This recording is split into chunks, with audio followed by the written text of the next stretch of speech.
मंडळी, माझं यूट्यूब चॅनलमध्ये तुमचं स्वागत आहे. आज मी तुम्हाला सुक्का चिकनचा रस्सा शिकवणार आहे. त्याच्यासाठी तुम्हाला साहित्य लागणार आहे: मिरची, चिकन स्वच्छ धुवून त्याला हळद आणि धना पावडर लावून आपण 5 मिनटं ठेवूया आणि वाटणाची तयारी करूया. वाटणामध्ये कांदा, लाल मिरची, टमाटर, लसूण अद्रक पेस्ट, लसूण अद्रक टाकणार आहोत आणि फोडणीसाठी लागणारे आपल्याला तेजपत्ता. बस थोड्या साहित्यामध्ये आपण झटपट असं चिकन सुक्का बनवणार आहे.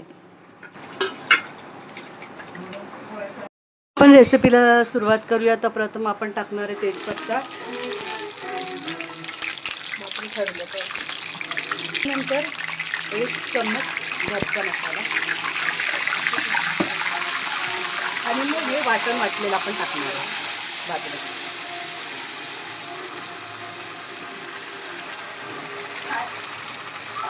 एक काम करूया, आपण त्या वरच्या बेडरूममध्ये बसूया, तिथे केशरी कम्फर्टेबली करता येईल.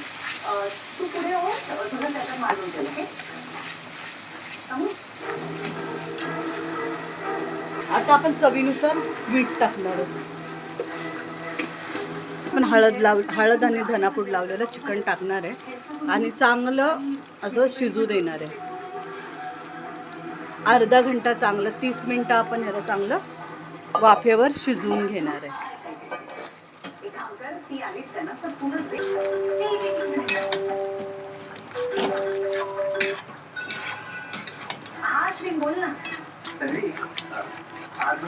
थोडं आपण याच्यामध्ये चिकन शिजेल एवढंच पाणी त्याच्यामध्ये आपण वापरणार आहोत. थोडं पाणी टाकून शिजत घालणार आहे.